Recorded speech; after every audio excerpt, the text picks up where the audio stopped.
Hi friends, I'm Red Stegall. I'm an entertainer, author, and proud Texas rancher. I'm inviting my fellow cattle ranchers to join me in the Alamo statewide stampede, a simple way to help preserve our Texas heritage. When you sell your livestock, just let the auction house know you'd like some or all of the proceeds to go to the Remember the Alamo Foundation. If you don't have livestock, no problem. You can still take part by making a donation. These tax-deductible donations will go directly to the Alamo Plan, which is preserving the Alamo for generations to come. And together we'll ensure we always remember the Alamo.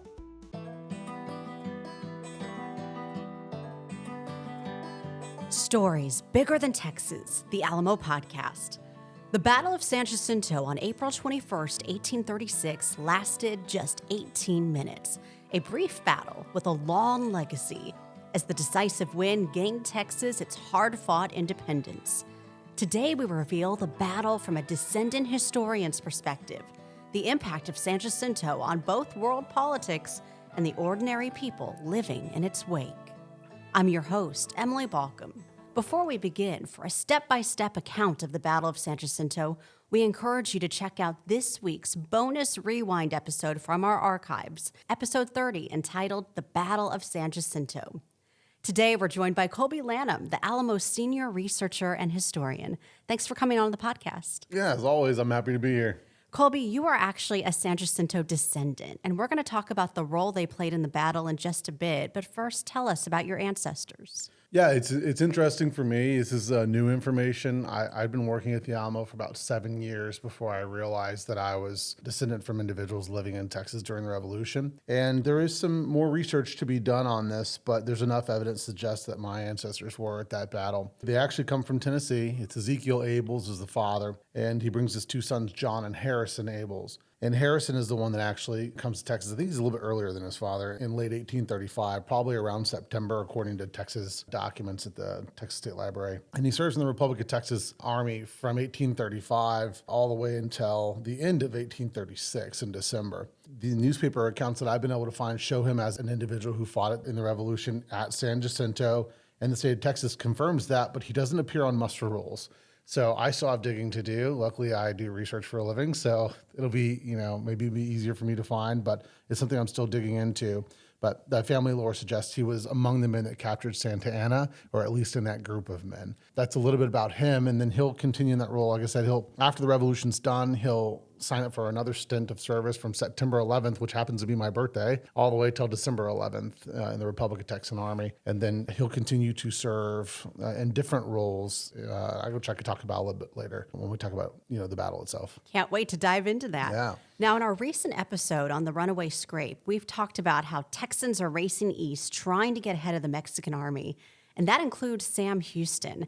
How does he decide where to lead his troops? I think about Sam Houston during this time, and I kind of feel for the guy. He's being pulled several different directions. He's had communications with the national government of the United States, telling him to try to make it to the border near Nacogdoches and then into the United States to try to entice the American army to get involved in the conflict. He's got Thomas J. Rusk and other cabinet members telling him he needs to face Santa Anna on the field of battle, stop stalling. And he comes to a fork in the road, and one fork in the road leads to Nacogdoches and the relative safety of the United States, while the other leads to Harrisburg and eventually to the Gulf Coast. And there's a couple accounts about how this happens, and one of them is that his men decide for him, and they just start turning toward Harrisburg.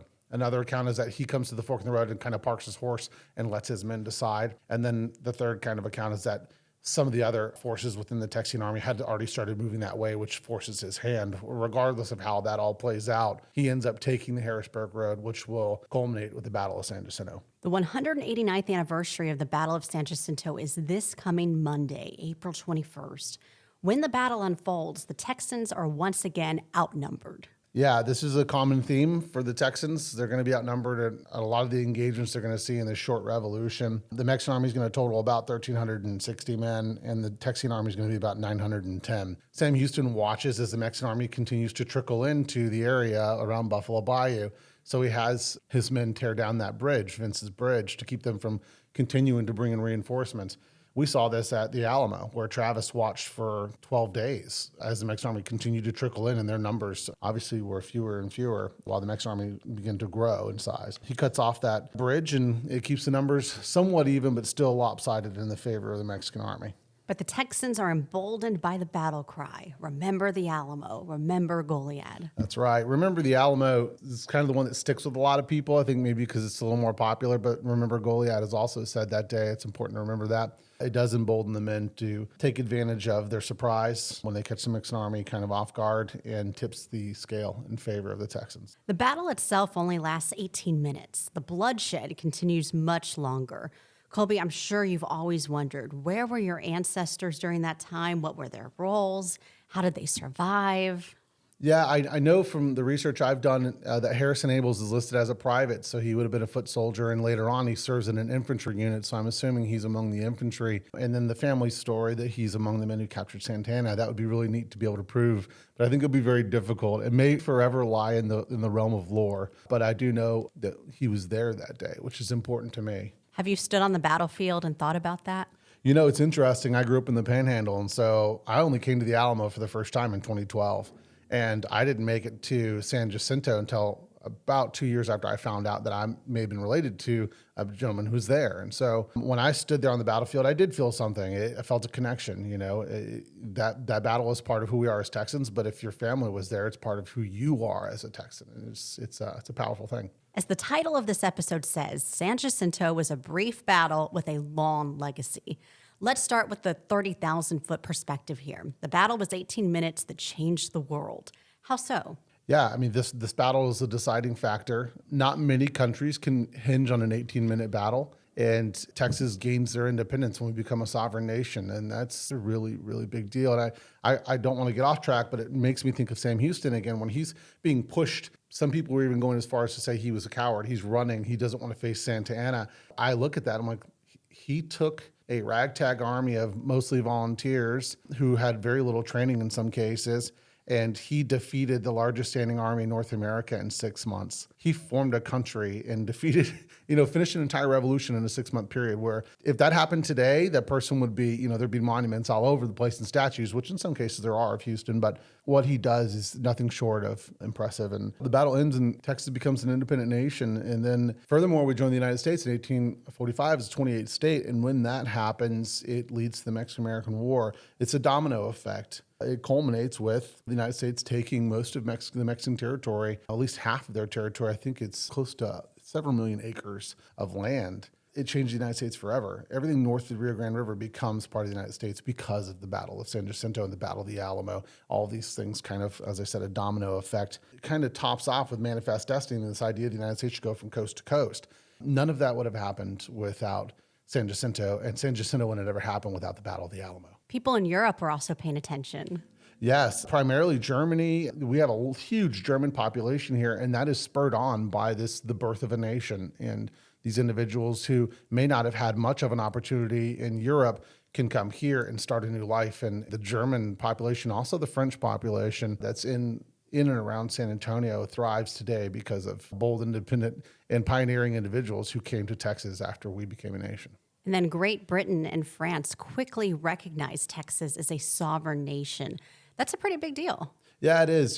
They both had their motives for doing that. France had eyes on Mexico for a long time, and obviously they had deep ties in Mexico at one point. There's a reason they are acknowledging Texas independence, but then Great Britain has their own reasons, and Texas is going to become a thriving nation in the sense of commerce with lumber and cotton, which was a really big deal. It's in their best interest to recognize Texas in that regard. Now let's zoom in for a more personal impact. This battle actually happened on private property, land a real person owned, and this bloodshed suddenly became her responsibility to clean up. We often think about the battlefield and it being a historic site, but we don't usually think about the people who were there prior to that. A man named Arthur McCormick, along with his wife Margaret, often called Peggy McCormick, were a part of Austin's Old 300. And Arthur receives over 4,000 acres of land, and some of that is swamp and bayou, but it is going to be the future site of the Battle of San Jacinto. Peggy's going to end up having to take over control of the land in 1824 when Arthur drowns, unfortunately. What happens with him is that Arthur had been authorized, he went to go meet Stephen F. Austin. He's authorized to return to Ireland to try and entice more Europeans, Irish, to come over and help colonize Texas. In the process of returning from that trip, he tries to swim the bayou with his horse, and his horse and him are swept away and they drowned. And so it's an unfortunate end to Mr. McCormick and one of the founding early settlers of Texas. From that point, they're going to have a small cabin, a log cabin. Peggy and her two sons, they're going to raise cattle. I believe their names were John and Michael. She's going to be fairly successful early on. Unfortunately, they're forced to flee when word reaches them that the Mexican army and the Texan army are going to clash somewhere around where they lived. So they kind of hightail it out of there, but her son Mike steps in as a courier for the Texian army. And he likely saves President Burnett's life because President Burnett and the cabinet were fleeing that area, knowing also that this battle is likely going to come to head. He flees with his part of his cabinet, but also with his family, his wife and children. And there's Mexican dragoons hot on his tail. He doesn't quite know exactly where they're at, so they're loading into a small boat, and Michael McCormick flies in on a horse and says, they're coming. They're very quickly going to be on your heels.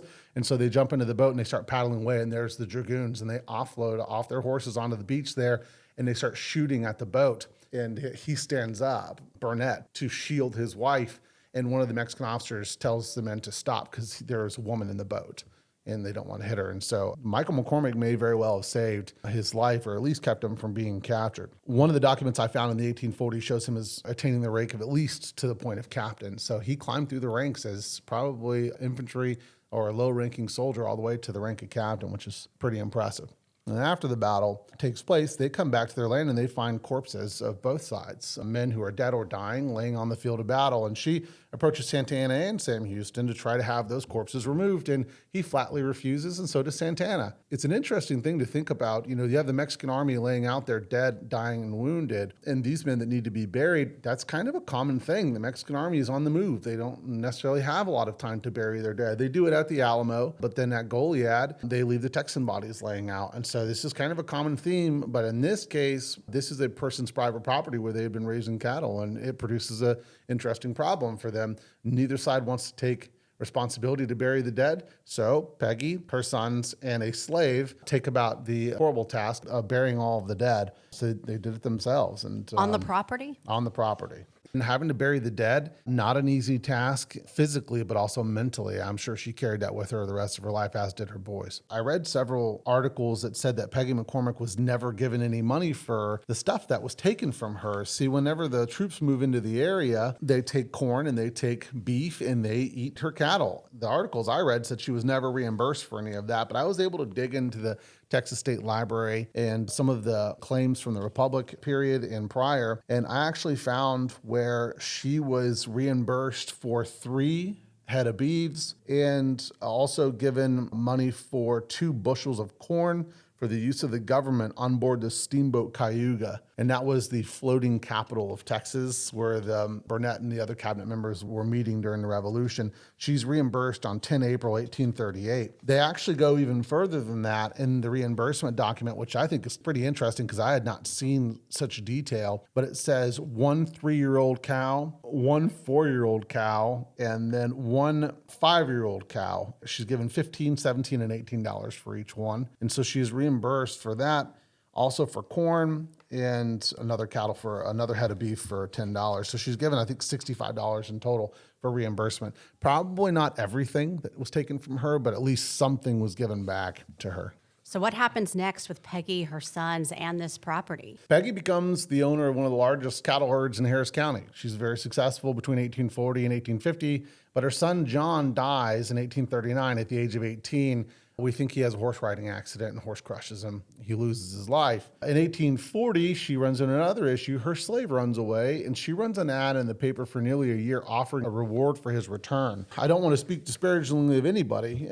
These people were products of their time. She had a slave, so be it. But I do see the story of Peggy McCormick. She becomes known as a very hard woman. She was a pioneering woman. She had to do a lot of things herself and get things done in a world that's dominated by men, obviously. She finds ways of getting it done, but she also makes enemies along the way. She was a hard person. The notice that she runs for her slave is for $25. And it says he ran away on the 13th of January, and his name was Lim or Lemuel, and his height was about 5 foot 8 inches and about 40 years old. She runs this ad for quite some time, and then finally ends up offering, I think, closer to $50 to produce this individual. And it's not clear if she ever found him. And for our listeners' perspective, Kolby is actually reading from a copy of the actual newspaper notice. Yes, so I was able to find that. That was printed, as I said, in January of 1840, where she's running this notice. In November of 1842, she runs into even more trouble. In a newspaper notice I have here in front of me, she's talking about forbidding people to trade or have anything to do with a promissory note given to S. Tompkins for the sum of $130 payable on demand. So apparently this guy owed her money and he never paid up. So she put out a notice in the newspaper putting him on, what we'd say today, putting him on blast that, you shouldn't deal with this guy, that he's not paying his debts back. So Peggy's running into a little bit of issues here. Around the same time that she's running into this debt, a surveyor shows up and starts surveying part of her land. And it is said that she was illiterate. And we believe there's a lot of evidence that suggests that her land was slowly taken away from her without her notice. She didn't realize what was happening. And by the time they do realize it, it's too late. And at one point, the financial problems created a rift between Peggy and her son, Michael. Yeah, it's unfortunate. You think about her predicament and she's got nobody except for her son, Michael, left. And she runs an ad in the newspapers in 1845 saying, "Notice, I hereby give notice that I have never authorized my son, Michael McCormick, to sell property belonging to me, and I shall recognize no sales made by him. Any person purchasing cattle from him belonging to me and counterbranding the same will be prosecuted to the extent of the law, Margaret McCormick." And then 2 lines below that is a notice put in by her son, Michael. It says, "Notice, I will on the 11th day of June apply to Honorable A.P. Thompson, Chief Justice of Harris County, for a discharge in bankruptcy." He's trying to help his mother figure out her debt and try to consolidate some of it. He'd even offered to have her move to Galveston to live with him and his wife and his 2 kids. And she flat out refused. But being by herself, she couldn't carry the burden of the ranch anymore. And so she starts to accumulate debt, and Michael's trying to relieve her of that, and she's kind of fighting against it. And it isn't until after she passes away that Michael's able to first realize that her land was stolen, but also try to manage her debts. And these 2 public notices are on the same page of the newspaper. This is a Twitter war in print. Yes, they're I think they're 4 lines apart. And so she put that notice out there multiple times. I think it's her son that's actually trying to get her help from the government in that area and trying to relieve her of some of the debt, but it's unsuccessful. In 1858, there was a bill introduced to help Peggy with her debt, but there's also opposition to that bill. It is very different. Today, there are charities and stuff in public aid to help people who fall into debt, who may get some relief from the government. It was very uncommon during this period. The federal government of the nation of Texas and then the state government of Texas did not see it as the government's job to help private individuals with their private debt. And so the fact that someone was sticking their neck out there trying to help her says something about at least the community trying to help this woman. But unfortunately, by 1859, Peggy dies in a house fire, and there's a lot of commotion around that, saying that maybe it was arsonists who lit her house on fire and killed her and took her belongings. So she dies a very unfortunate death. It ends part of the McCormick story and the land around all of that. Michael, her only surviving heir and son, sues the surveyor who stole the land from Miss McCormick in 1869, but he lost the case. Michael serves in the Confederacy, commanding a steamboat, the Bayou City. And then when the war ended, he returned to the area around Buffalo Bayou, where the family home was. Unfortunately, he drowned in October of 31st, 1874. Just like his father. Yeah, near the same location of his father, 50 years after his father's death. And unfortunately, that ends the McCormick line. The land will change ownership several times. And by 1883, the state of Texas purchases the last portions of the McCormick land to start a memorial park. And then in 1894, veterans start showing up for veterans ceremonies, and they start commemorating the Battle of San Jacinto. And those commemoration activities continue today at San Jacinto as a historic site. Absolutely, they do. The centennial is what really brings a lot of this story to light, and the centennial gives funds to the park to start erecting a memorial for the men who fought and died there. The centennial spurs the building of the San Jacinto Monument that you can see today, even if you're driving miles away from the battlefield. It's the tallest stone column monument in the entire world. It stands as a testament to the men who fought and died at the battle. I often was thinking about this as I was doing my research. What would Peggy McCormick think about that giant spire being on her property? Learning more about her as I read the newspaper articles and things of that nature, I wonder if she would have approved of something like that being on her property. As we reflect on the Battle of San Jacinto and its legacy, as both a descendant and an Alamo historian, what are your takeaways from the battle when you've had the opportunity to visit the site and do research? I think about the battle, and I think about what happened prior to that with Battle of the Alamo and at Goliad, and how so much hinged on such a small portion of time and how important that battle was. You know, Sam Houston carries a lot of that, and he talks about it. He says that the men were pushing him to make a decision, but ultimately, if it was a failure, it all fell on him. It wouldn't be on the lower echelon soldiers. He also talks about being the only one around him, including his staff officers, that had seen serious battle, and he had served. And so I think about all of that hinges on him as a man and as just a normal human being carrying a lot of weight.